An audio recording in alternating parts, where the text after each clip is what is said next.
কেমন আছো সবাই? আজকে দেখো আমাদের এখানে সাফ সাফাই চলছে। তো সবাই মিলে কাজ বাদ দিয়ে পুরো হাউসকিপিংয়ের কাজ করছে।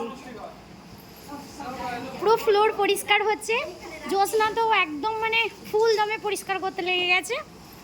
ওদিকে কল্পনা মামিমা তো খুব হাসছে। আরেকটু দেখাচ্ছি, এটা আয়রন রুম। আয়রন রুমের অবস্থাটা একবার দেখো। এদিকে শুভঙ্কর কি করছে, একদম মানে শুভঙ্কর মানে কি বলবো, আমি তো হেল্পার সবাই জানে। আর এরা হাউস কিপিং দেখো সব থেকে ভালো একটা পজিশনে আছে। আর মধ্যে কাকা চলে এসছে আজকে, এইমাত্র ঢুকছে, এসি লেগে যাবে কাজ করতে, ঝাড়ু দিতে। আর এদিকে আমাদের ফাইনাল কিউসির অবস্থাটা একবার দেখো। এরা তো কোনোদিন বাড়িতে একটুও সাফ করে না, আর বৌদিদের তো হেল্প করে না মোটেই। আজকে সবাই মিলে ঝাড়া মোছা করতে লেগেছে। খুব ভালো হচ্ছে, খুব ভালো হচ্ছে, সুন্দর হচ্ছে, বাহ খুব ভালো হচ্ছে।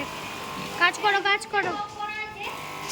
ধুলোবালি যাতে না ওড়ে, নাকের মধ্যে ঢুকে শরীর খারাপ করবে। মৌ তো একদম মোছামুছির কাজে লেগে গেছে।